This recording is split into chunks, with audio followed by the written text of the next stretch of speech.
วันที่ 16 มิถุนายน 2026 นี้สหายพลโทวงศ์สร อินทร์ปานพิมพ์ คณะเลขาธิการศูนย์กลางภาค คณะกรรมการป้องกันชาติป้องกันความสงบศูนย์กลางรองรัฐมนตรีกระทรวงป้องกันประเทศ หัวหน้ากลุ่มใหญ่การเมืองกองทัพ ได้เคลื่อนไหวพบปะโอ้ล้มบรรดาสหายการนำแขวงหลวงน้ำทา ในโอกาสนี้ สหายพลโทคำกิ่ง ผุยลามณีวงศ์ กรรมการศูนย์กลางภาค เลขาพรรคแขวง ประธานสภาประชาชนแขวงหลวงน้ำทา ก็ได้รายงานย่อเกี่ยวกับการนำพาซี่นำของคณะบริหารงานพรรคแขวงในระยะผ่านมาเห็นว่า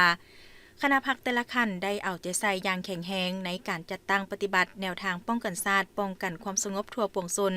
สุ่มใส่แก้ไขปัญหาความบ่เป็นระเบียบเรียบร้อย ก็คือปรากฏการณ์ย่อท่อต่างๆ ด้วยหลายรูปการและวิธีการต่างๆ ไปพร้อมกับการฝึกอบรมและหัดแอบให้กำลังป้องกันชาติป้องกันความสงบเป็นแต่ละระยะในแต่ละท้องถิ่นเฮ็ดให้ทั่วแขวงมีเสถียรภาพทางด้านการเมืองอย่างหนักแน่นสังคมมีความสงบและเป็นระเบียบเรียบร้อย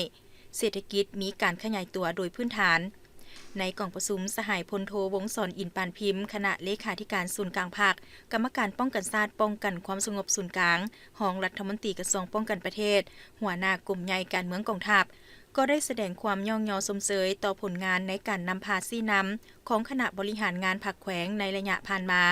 พร้อมทั้งได้เน้นหนักให้บรรดาสหายซี่นำเอาใจใส่หันลงก่อสร้างรากฐานการเมืองให้แข็งแรง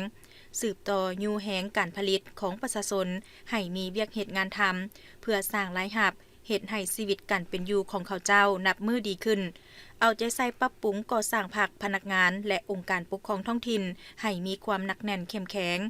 สืบต่อแก้ไขนอแหนงที่จะพาให้เกิดมีความบ่สงบด้วยหลายมาตรการหลายวิธีการอย่างมีจุดสุมและแท้ถึง